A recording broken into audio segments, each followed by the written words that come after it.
Hey friends, welcome back to my channel Fundamental Studies, a channel which clears your basic concepts.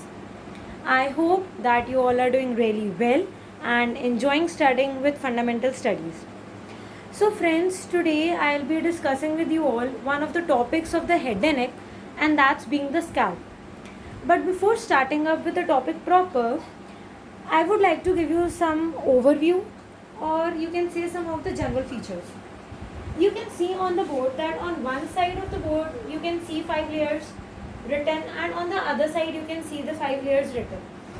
So on this side of the board, the 5 layers which are written, basically these are those 5 layers which cover our body from head to toe.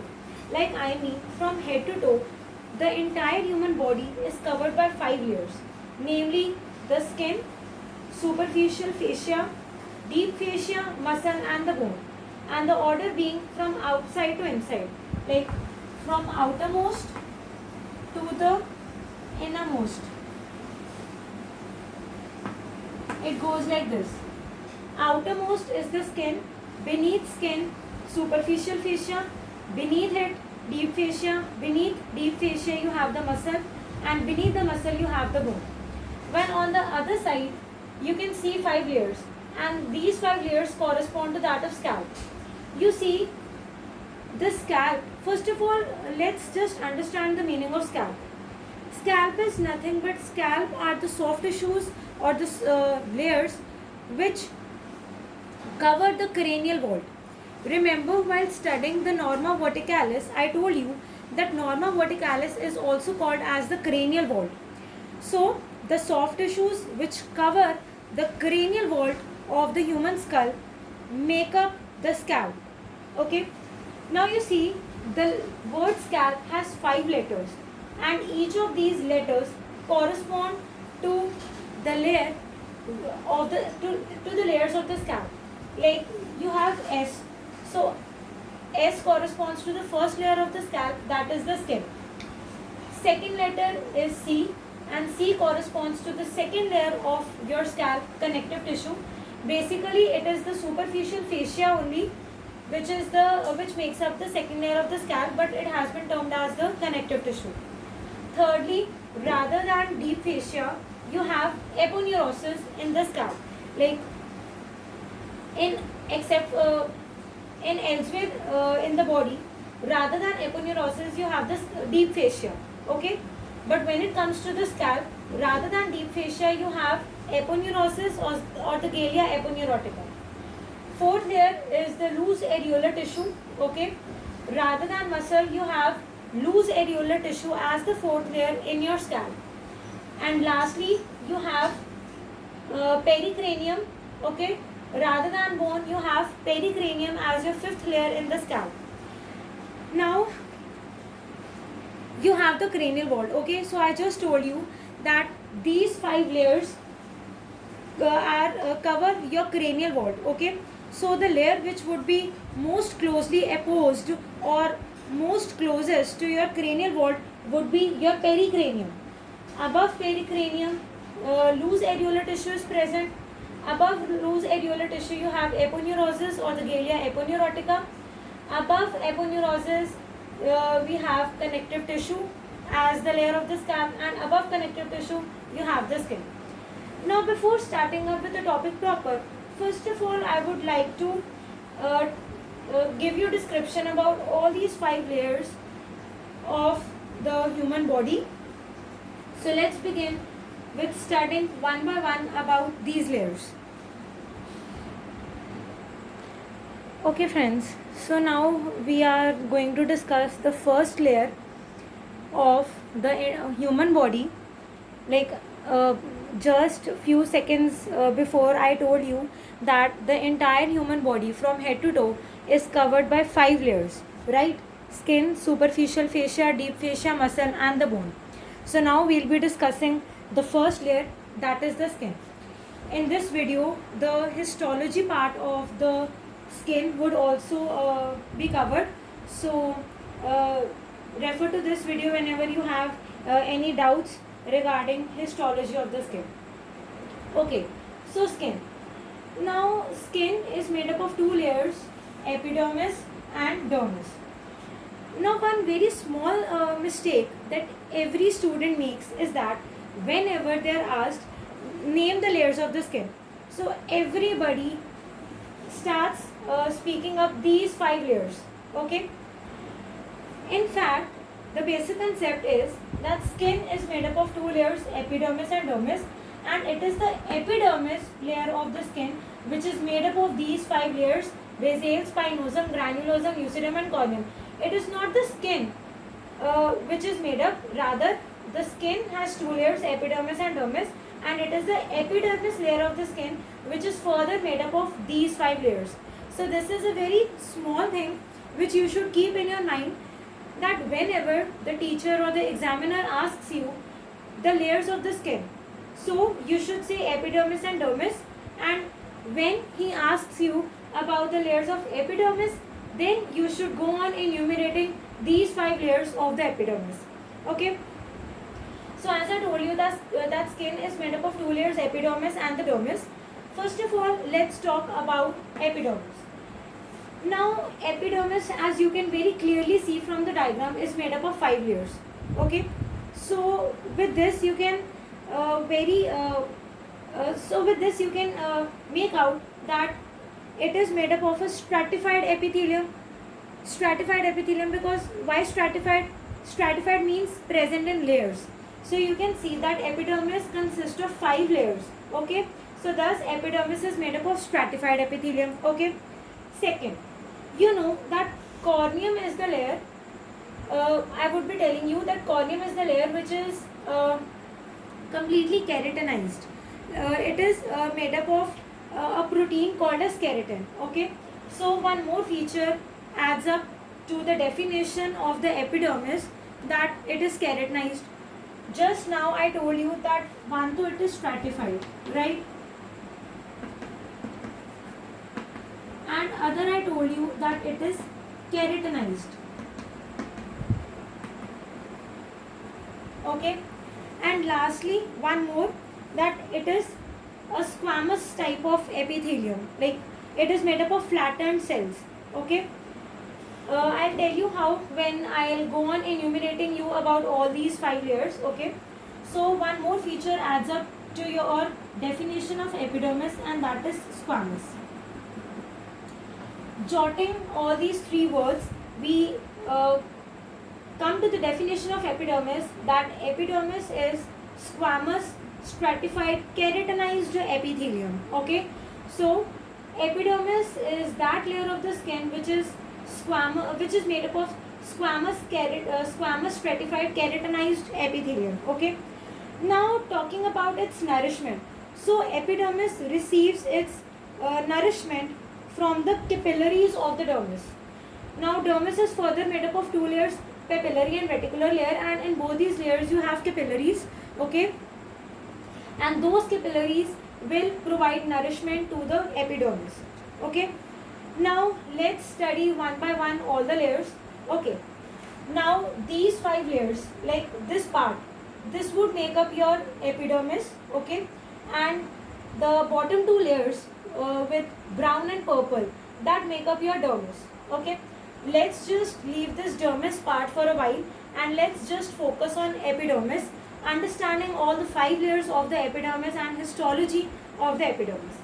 Now see, epidermis is a layer which is made up of 5 layers. Starting from bottom to top, the layers are as follows. From the bottommost layer is the stratum basal.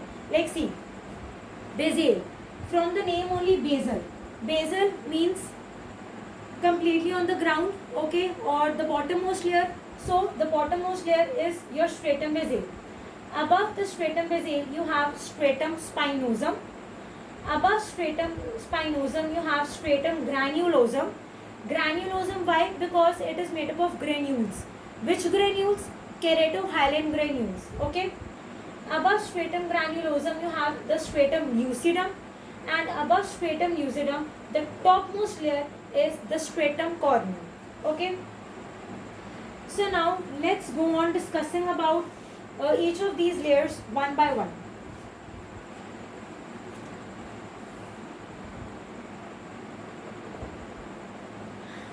Okay, so features of stratum basale. First of all, let's just focus on the diagram and we'll be clear with all the features of the stratum basale. First of all, stratum basale, as you can see that it is the bottommost layer or the deepest layer. Okay. Second, you can see I have drawn only a single layer of cells. So what does it signify? That it is made up of single layer of cells. Okay. And you can see that all these cells are resting on one more layer. Right. This is the layer on which the cells are resting upon. So this entire layer on which the cells are resting upon is the basement membrane. Okay. So thus till now stratum basale is the deepest layer. It is the bottommost layer. It consists of single layer of which type of cells? Columnar cells. You can see that these are tall columnar cells with basal nuclei. The nucleus is towards the base. Okay. So it is the deepest layer made up of single layer of tall columnar cells and the cells being resting on the basement membrane. Till now it is very easy. Next, one more thing. This layer of basale consists of two types of cells. Okay. One are the melanocytes and other are the Merkel cells. Melanocytes, as the name indicates, melanocytes means melanin.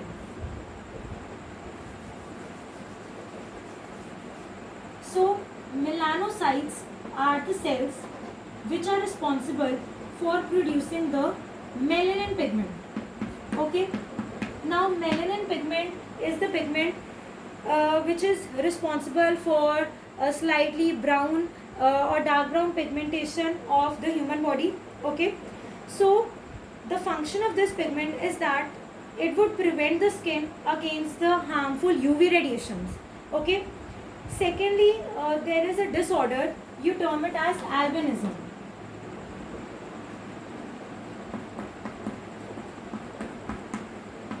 Now albinism is a disorder.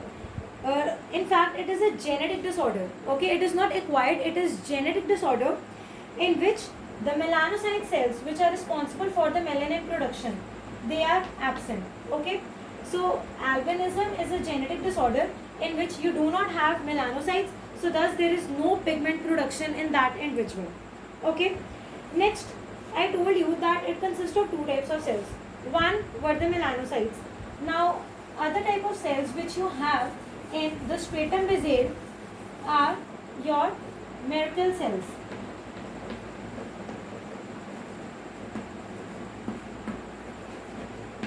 Merkel cells. Now Merkel cells are the cells first of all, though, because they are the component of the stratum basale, so these cells are present in the stratum basale layer. Okay. Now what is the function of these cells? Now see, M for Merkel and M for mechanoreceptors.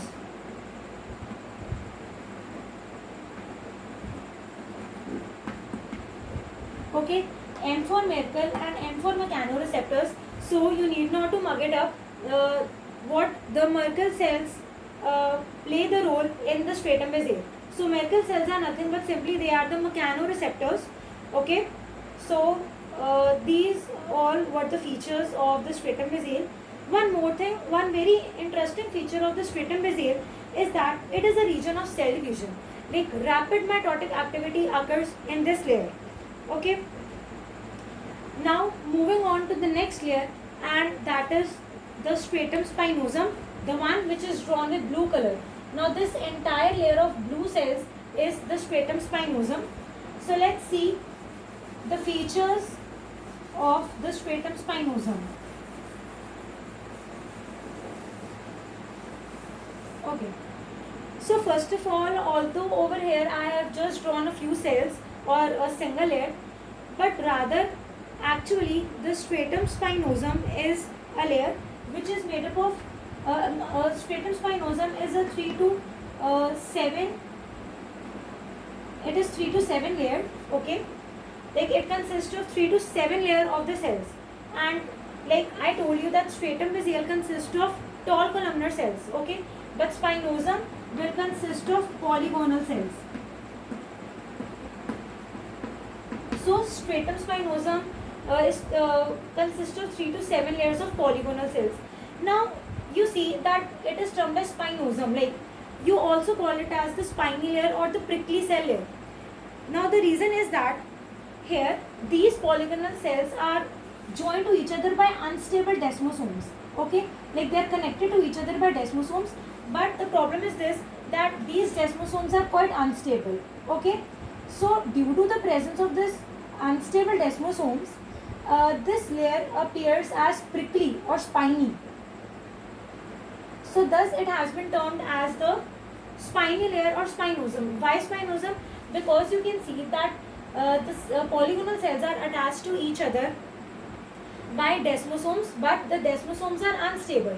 So due to the presence of these unstable desmosomes, they give the appearance of spiny, of spines or prickly appearance. So thus it has been termed as stratum spinosum, and due to this feature, stratum spinosum is also called as the prickly cell layer.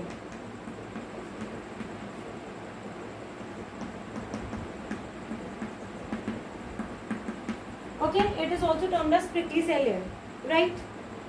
Moving on to the third layer from the bottom, and that is the stratum granulosum.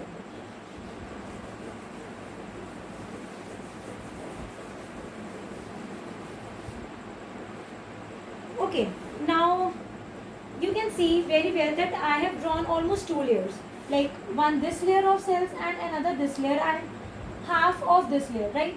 So how many layers? 2 to 3 layers. Okay, so first feature becomes this, that it is made up of 2 to 3 layers of cells.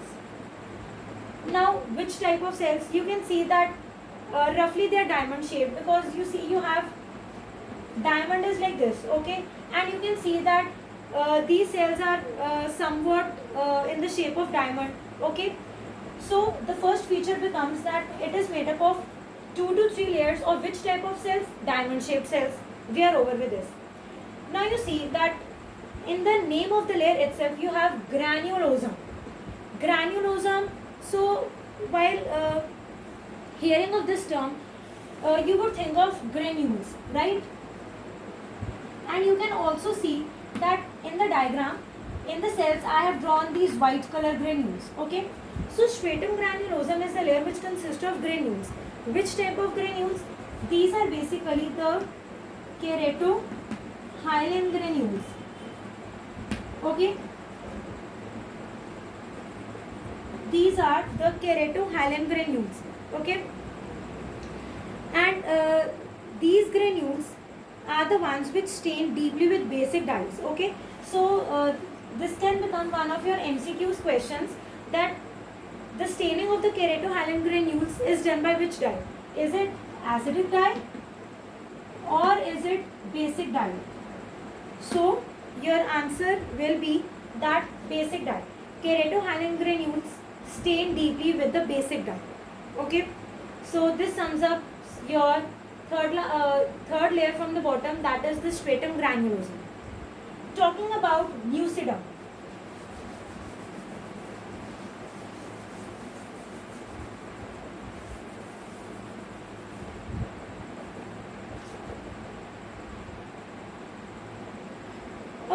Okay, now talking about stratum lucidum. Now you can see that I have just simply drawn a layer. Okay, basically the stratum lucidum consists of the cells which have lost their nuclei. Like you have cells with no nuclei. Okay, and also the cells are ill defined. So stratum lucidum consists of the cells which have lost their nuclei. Also the cells are ill defined, like you do not have a proper shape of the cell, they are ill defined cells. Okay, and stratum lucidum also consists of granules, but these granules are not keratohyalin, rather these are refractile illidine granules.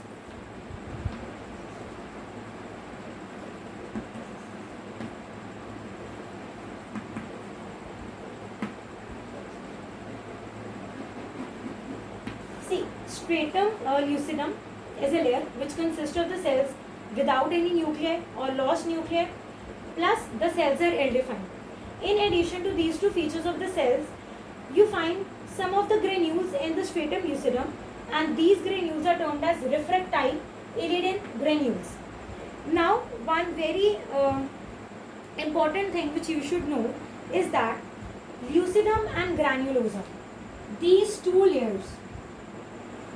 layers are absent in thin skin.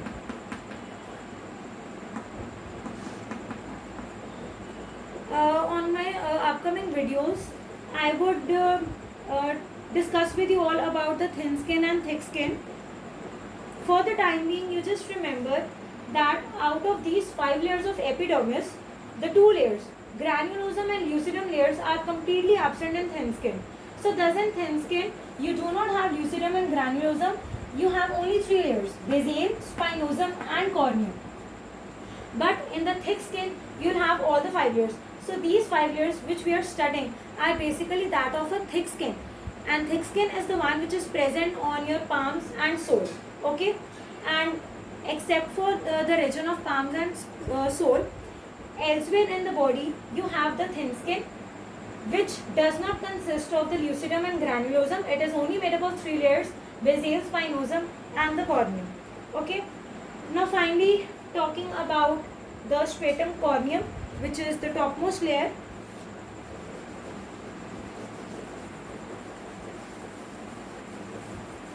Now see, stratum corneum. First of all, this layer is flat and cornified. From corneum, you can make out that it is cornified. Okay? This layer is cornified and it is flat. Here, the nucleus and the cytoplasm are replaced by a protein called as keratin. Like first of all, the stratum corneum consists of the dead cells. Okay, you do not have any living cell which is present in the stratum corneum. Plus, the like if this is a cell, okay, you have nucleus and surrounding it you have the cytoplasm. So in the stratum corneum, the nucleus and the cytoplasm of the cell has been replaced by a protein termed as keratin. Okay, so in stratum corneum you have a keratin protein.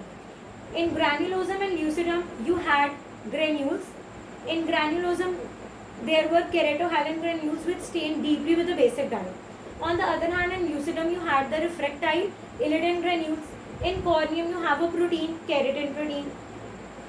In basal, rather than any protein or granules, you have cells, melanocytes and Merkel cells. On the other hand, in spinosum, you do not find any of the protein or any of the granules. Okay. Now, this because of the presence of the keratin, this stratum corneum layer is a waterproof layer. It is a water repellent layer, or you can say it is a waterproof layer. Why? One, though it is made up of dead and cornified cells. Okay. Plus, it has a keratin protein. So, it is a waterproof layer.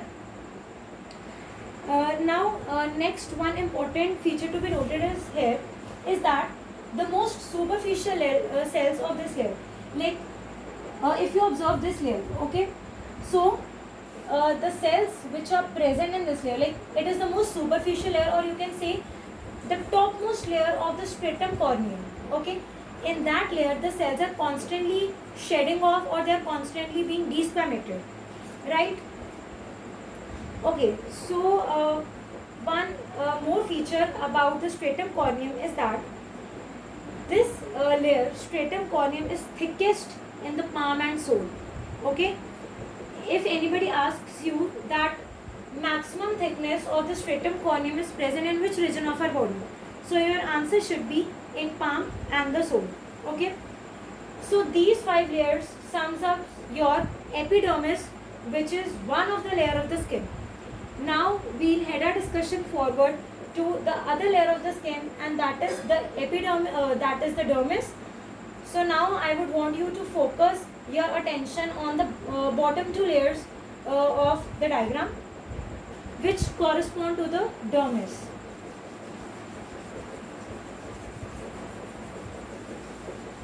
Okay, so now you can see 2 layers, one drawn with brown and another with purple. So first of all, these 2 layers make up your dermis. and this layer which is drawn with brown color is your papillary layer.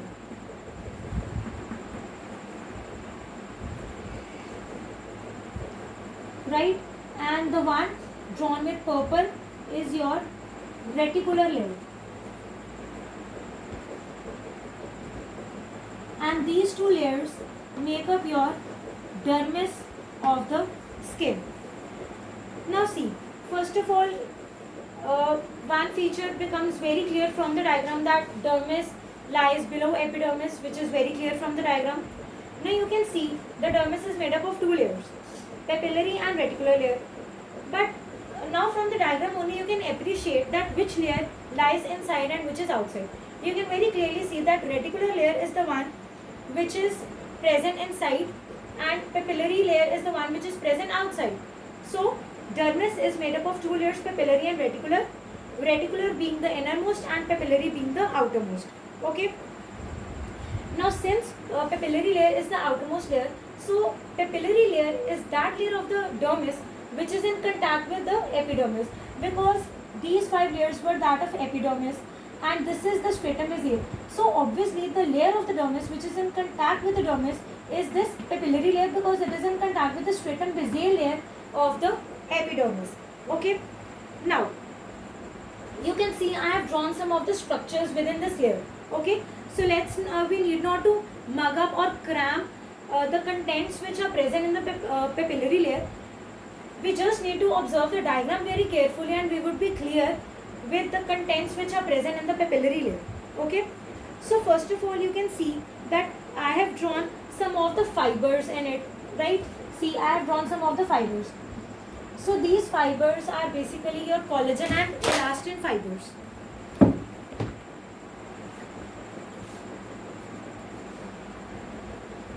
So these fibers are your collagen and elastin fibers. Now you can see some of the cells which are present. You can appreciate two types of cell.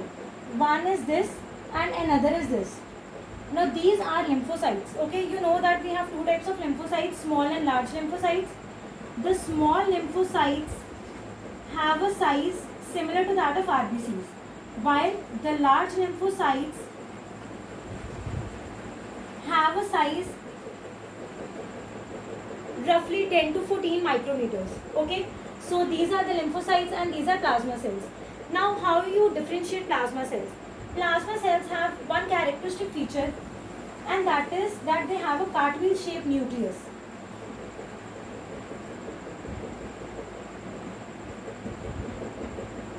This is the most differentiating feature of the plasma cell, and that is that they have a cartwheel shaped nucleus.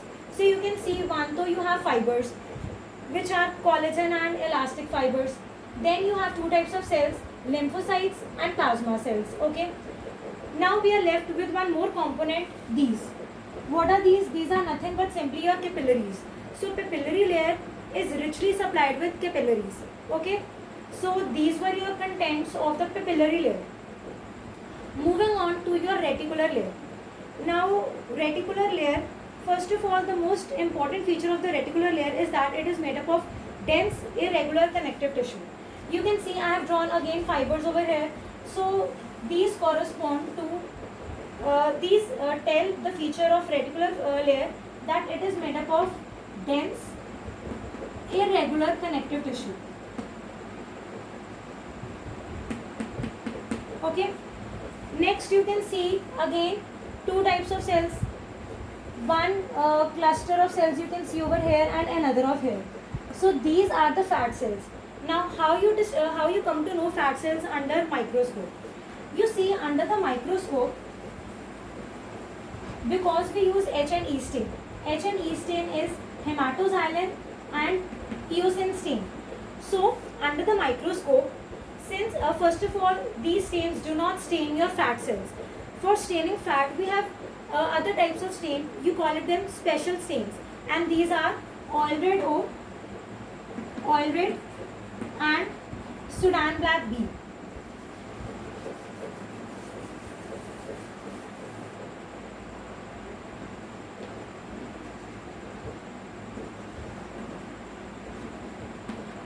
Okay.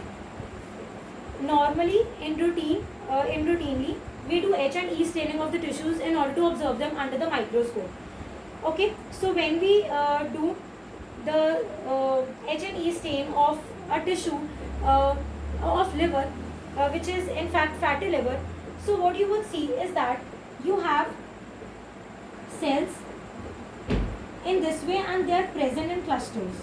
Okay, so these are basically fat cells, and the fat cells do not take up H&E stain. Okay, rather if we want to stain fat, so we have special stains, oil red and Sudan black D, by which we can stain the fat. But in normal H&E sections, what you would see is that you would see empty, you would see some of the, you would see only circles and you would see hollow circles. So that hollow circles are nothing but your fat cells. And in fat cells, one important thing is that your nucleus always lies towards the periphery. The reason being is that the entire part of the cell has been occupied by your fat.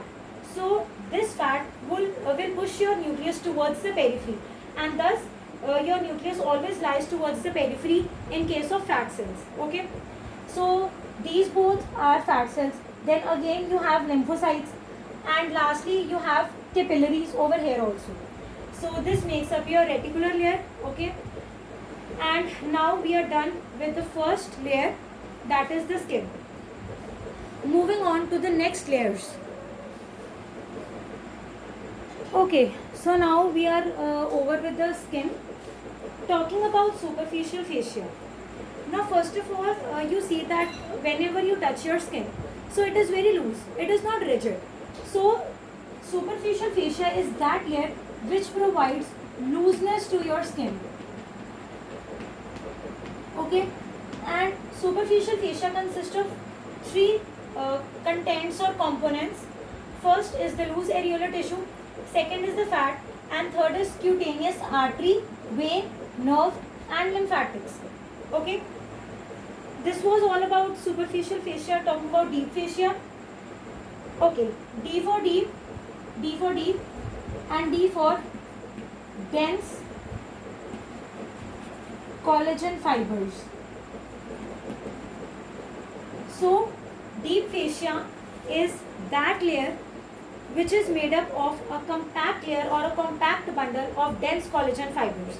Okay, so in addition to this, this layer acts as a shock absorber. It also provides shape to the body, and one very important thing, since it is made up of dense collagen fibers, so it protects your deeper structures. Like it would protect your muscles from tearing away and your bones from the fracture. Okay, next you have muscle. Now we all know that in our body we have three types of muscles, namely cardiac, smooth and skeletal muscles. Yes, cardiac muscles are exclusively present in your heart, smooth muscles present in your visceral parts, and skeletal muscles. Skeletal muscles, most distinguishing feature of the skeletal muscles is that presence of striations. They are striated group of muscles because they have A band and I band alternating. Okay, so so this was these three muscles are present in our human body. Now in head and neck, one very important thing which you should know is that for every muscle you should know its origin, insertion, its action, supply and apply. What I mean to say is that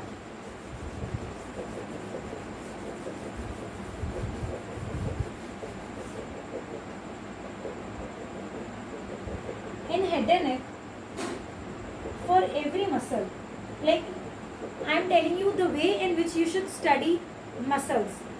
First you should know about its origin, okay, then about its insertion, like from where your muscle originated and from where where is its insertion, then about its supply, nerve supply, which nerve supplies your muscle. Then you should know about its action. What action does your muscle perform? Is it is it flexion or it is extension. And lastly, apply. Like if that muscle gets damaged, so what would be your consequence? We have already dealt with the muscles of mastication and the muscles of tongue, extrinsic and intrinsic. So I have provided the link in the description. So you go and have a watch at those muscles. Now talking about the bone. Now see, bone, as you know, it forms the framework of our body. It is made up of calcium hydroxyapatite crystals. Okay, it is made up of collagen fibers, and it provides support and strength to our body. So friends, this was all about the layers which cover our human body from head to toe.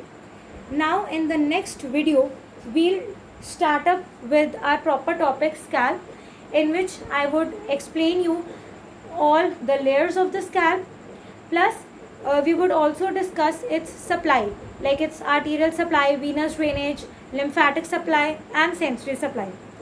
I hope that you liked my video and you understood the concept.